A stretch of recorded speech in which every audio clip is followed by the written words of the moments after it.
10 langkah. Prestasi itu tujuan kami, kebersamaan itu indah, merupakan moto kami. Assalamualaikum warahmatullahi wabarakatuh. Perkenalkan, nama saya Rameli. Saya mahasiswa PPG dalam jabatan kategori 2 dari LPTK Universitas Erlangga Banda Aceh. Saya akan melaksanakan praktek uji kinerja di SMP Negeri 10 Langsa.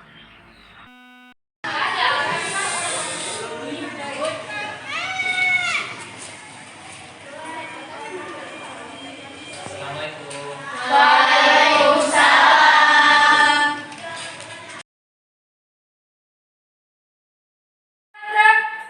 Doa dimulai. Bismillahirrahmanirrahim. Alhamdulillahirabbil alamin. Arrahmanirrahim. Maliki yaumiddin. Iyyaka na'budu wa iyyaka nasta'in. Ihdinas siratal mustaqim. Siratal ladzina an'amta 'alaihim ghairil maghdubi 'alaihim waladdallin. Amin.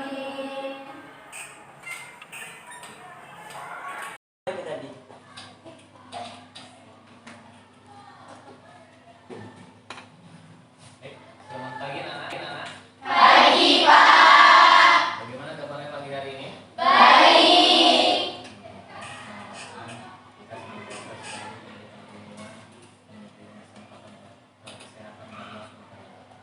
Amin. Hadir semua ini? Tidak, Pak. Siapa yang sudah hadir? Suci Nabi Muhammad. Di Nabi Muhammad. apa lagi? Nak? Oh, iya.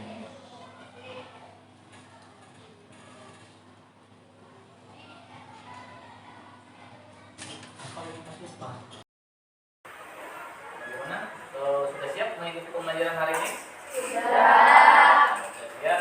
Coba cek dulu. Bukunya letakkan di atas meja.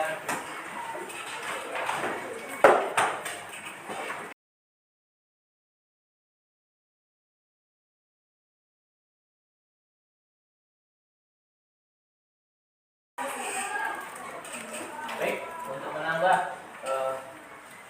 semangat kita melakukan pembelajaran hari ini, mari sama-sama kita menyanyikan lagu nasional yang akan diunduh oleh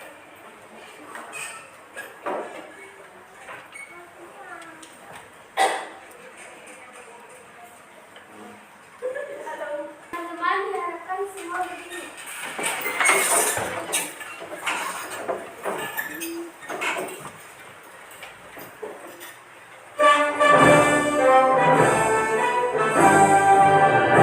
Indonesia tanah airku, tanah tumpah darahku. Di sanalah aku berdiri, jadi pandu ibuku.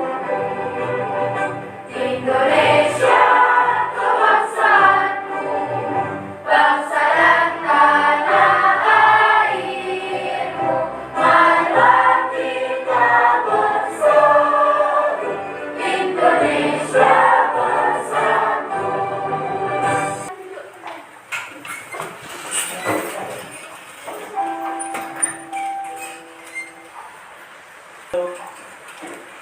baik dari lagu tadi ada yang tahu tentang makna ya.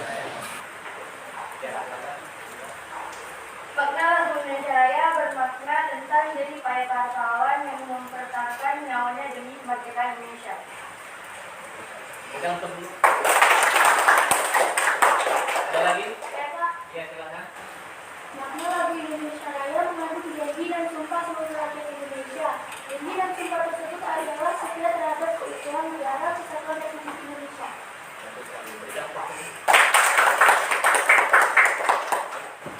Ada lagi? Ya, silakan. Makna lagu Indonesia Raya ialah membanggakan pentingnya persatuan dan kesatuan Tidak boleh. Oke, baik ya. Jadi mengenai saya memang harus kita maknai, kita laksanakan dengan baik ya. Karena memang lagu Indonesia Raya ini sebagai lagu kebangsaan kita yang harus kita cintai, kita laksanakan, kita hargai, kita amalkan perjuangannya dan kita melaksanakannya dengan penuh semangat. Jadi kita di sini memahami ketentuan tentang bentuk dan kedaulatan negara sesuai dengan Undang-Undang Dasar Negara Republik Indonesia tahun 1945. Dan materi yang akan kita bahas di sini ada tiga. Pertama, ya, menjelaskan tentang pengertian kedaulatan. Yang kedua, menganalisis bentuk kedaulatan dalam negara Indonesia. Yang ketiga, menganalisis bentuk kedaulatan luar negara Indonesia. Baik, ya. Selanjutnya, ya, tujuan pembelajaran pada hari ini adalah melalui model problem yes learning, ya, peserta didik dapat bersyukur, ya, menunjukkan, menjelaskan, menganalisis, menyajikan, dan mempresentasikan kedaulatan ke dalam dan kedaulatan keluar negara Indonesia dan penuh tanggung jawab. Baik, selanjutnya ya, Bapak akan menyampaikan langkah-langkah pembelajaran pada hari ini ya. Karena tadi sudah kita laksanakan melalui pembukaan ya. Lalu nanti kita akan membahas materi ya. Setelah itu nanti Bapak akan membagikan kamu menjadi beberapa kelompok ya. Lalu nanti setelah itu kamu diskusi dan presentase depan ya. Dan setelah itu nanti menyimpulkan ya, pembelajaran kita pada pagi hari ini ya. Itu tentang langkah.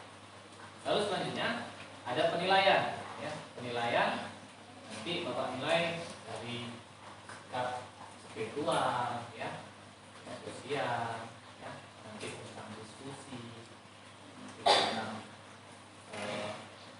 persentasenya ya. Nanti juga ada tes ya. Oke, bisa dipahami anak? Bisa. Oke, baik ya. Baik, selanjutnya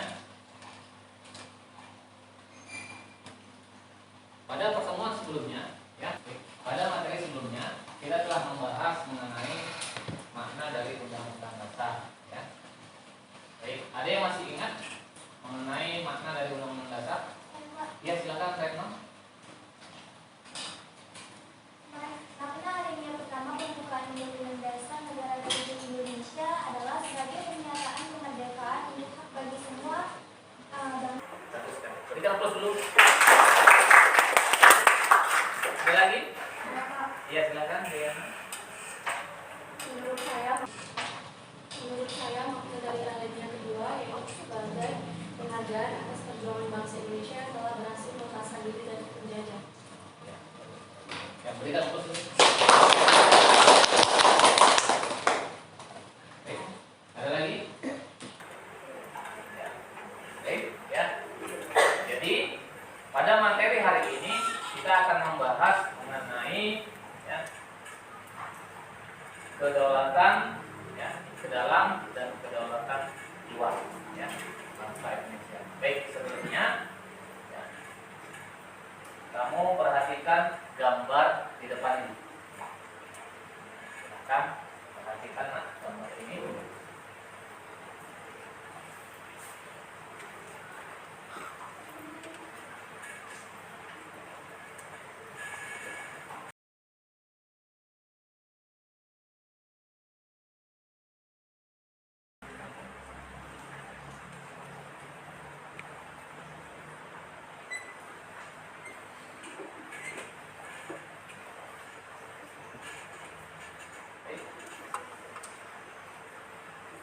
Ada yang sudah tahu tentang apa ini?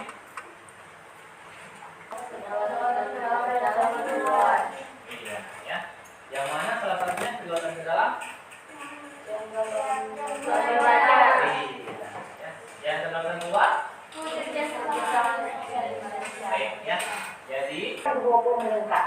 Saat pandemi seperti ini, generasi adalah salah satu parameter yang penting yang harus diperhatikan untuk mengurangi dampak dari pasca pandemi. Dan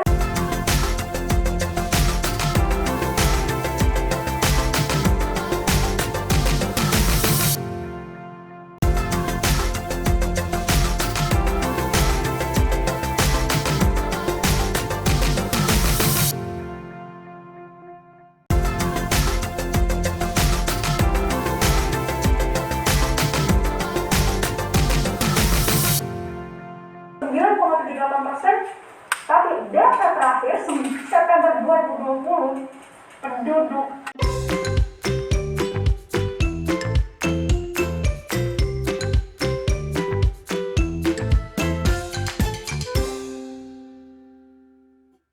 tiap orang per kepala keluarga di Indonesia. Jadi misalnya kalau pemasukan Anda tadi ya, Bapak menyampaikan materi dan menyampaikan video. Ada yang ingin bertanya? Saya Pak, Ya, silakan. apa pekerjaan keperawatan? Ya, berikan untuk dulu. Ada lagi? Pak, Ya, silakan. Mana? bagaimana cara mencerdaskan kehidupan bangsa? Ya, bagus kan. Berikan untuk dulu. Ada lagi? Ya, silakan Rima. Bagaimana cara mengatasi kemiskinan di masa pandemi COVID-19, Pak? Ya, bagus kan. Berikan untuk. Ada lagi? Ya, Pak. Ya, silakan. Bantu. Bagaimana cara melindungi segenap seluruh bangsa Indonesia bagi generasi muda? Ya, bagus kan. Berikan untuk dulu. Baik ya. Jadi pertanyaan tadi itu nanti akan kita bahas ya di dalam LK. Baik ya, bagus sekali teman-teman. Baik ya. Di sini jadi udah ya. Bapak akan membagi kalian menjadi 5 kelompok ya. Baik. Ya, silakan maju di depan.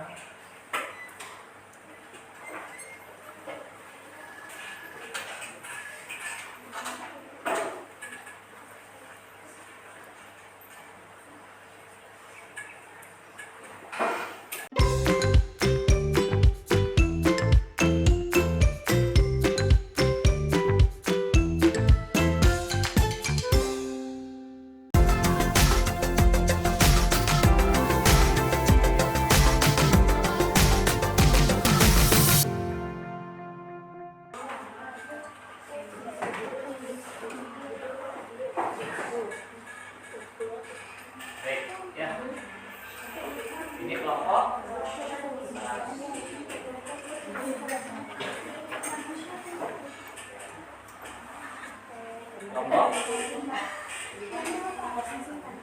LKPD ya. Nanti kamu ya mengisi sesuai panduan yang dilakukan dari LKPD ya. Dan bahan aja ya.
persentase. Baik.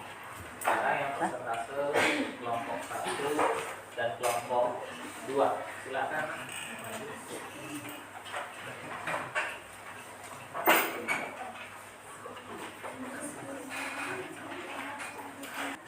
Assalamualaikum warahmatullahi wabarakatuh. Waalaikumsalam warahmatullahi wabarakatuh. Perkenalkan, nama saya Retno Octavia. Saya perwakilan dari kelompok 1. Berdirinya saya di sini sebagai moderator untuk kelompok 1 dan 2. Adapun nama-nama anggota kelompok dari kelompok 1, yang pertama ada saya sendiri, yang kedua ada Dona, yang keempat ada Buma, dan yang kelima ada...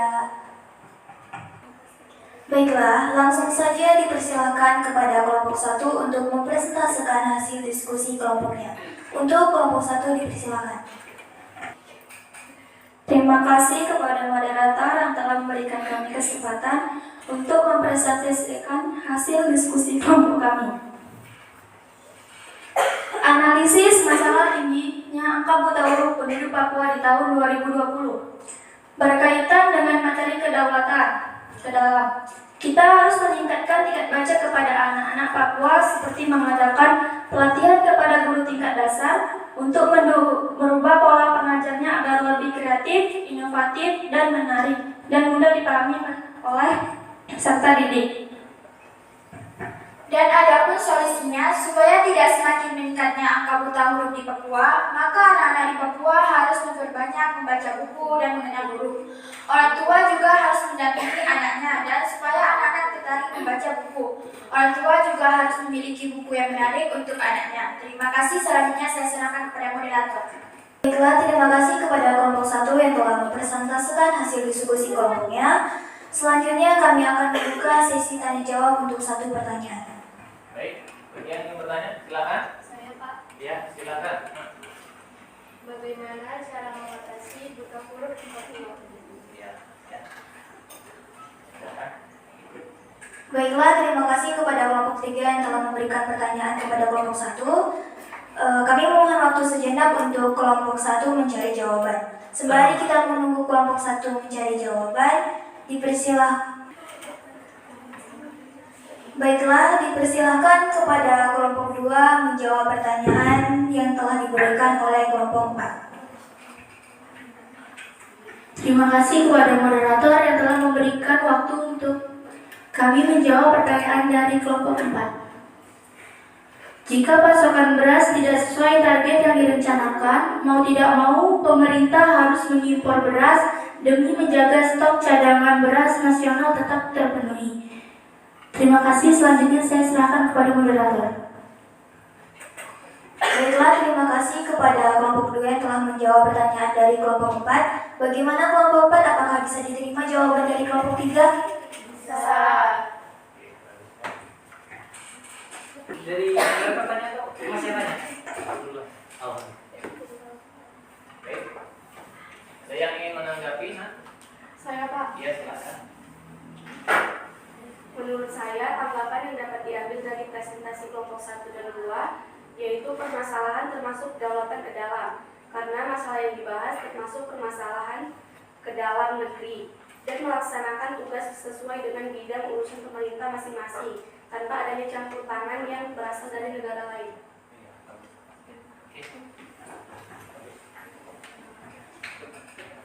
Baiklah, sekian hasil presentase dari kelompok 1 dan 2. Apabila ada kekurangan, kami mohon maaf. Dan kami akhiri. Assalamualaikum warahmatullahi wabarakatuh. Waalaikumsalam warahmatullahi wabarakatuh. Berikan tepuk dulu.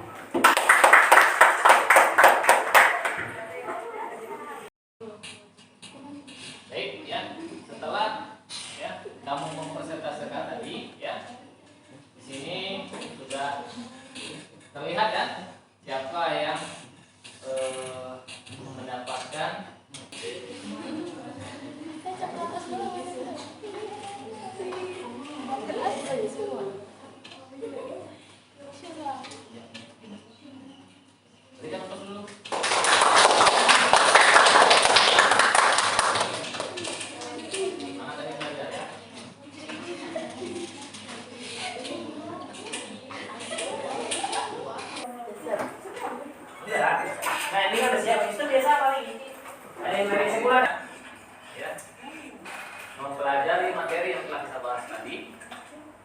Ada yang ingin menyampaikan kesimpulan? Memberikan kesimpulan? Ya Pak. Ya silakan. Hasil diskusi pada dasarnya, teori ini menjelaskan bahwa kedaulatan negara dipegang oleh rakyat, sehingga rakyat menjelaskan pemegang kekuasaan tertinggi di negara bersangkutan hingga adanya kedaulatan. Berikan tepuk dulu nak. Baik, untuk kesimpulan akhir. Iya silakan. Retno. Baiklah, kesimpulan yang bisa kita ambil dari materi kedaulatan ini, yang pertama sesuai yang sudah dijelaskan tadi, kedaulatan terdiri atas dua bentuk. Bentuk kedaulatan ke dalam dan bentuk kedaulatan keluar. Bentuk kedaulatan ke dalam berarti bahwa bangsa yang merdeka memiliki kekuasaan untuk menyusun dan mengatur organisasi pemerintahan sendiri menurut hak bangsanya sendiri. Sedangkan kedaulatan keluar berarti mempunyai kekuasaan untuk hubungan dan bekerja sama dengan bangsa lain tanpa didirikan oleh kekuasaan lain. Ya, bagus. Berikan nomor dulu. Baik, ya. Jadi apa yang disampaikan oleh teman-teman tadi itu sudah sangat baik, ya, bahwasanya kedaulatan ke dalam dan kedaulatan keluar, hal ini merupakan suatu dasar yang harus dilaksanakan oleh pemerintah negara Indonesia, ya, karena ada tujuan yang ingin dicapai, mensejahterakan, ya, ikut serta melaksanakan ketertiban dunia. Jadi tujuan-tujuan inilah yang ingin dicapai oleh negara Indonesia, ya, yang cerdas. Sudah paham semua di sini?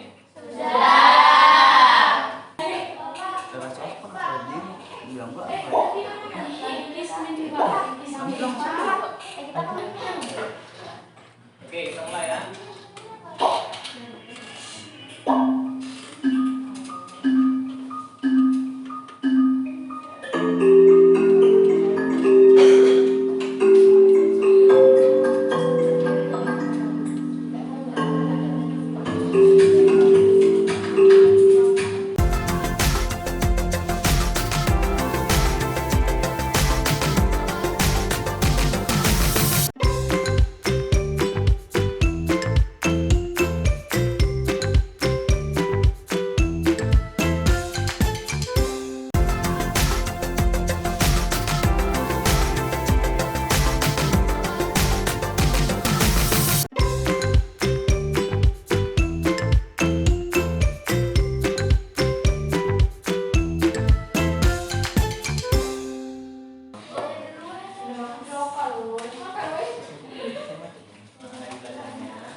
Keberagaman. Dipelajari di rumah ya. Oke, baik.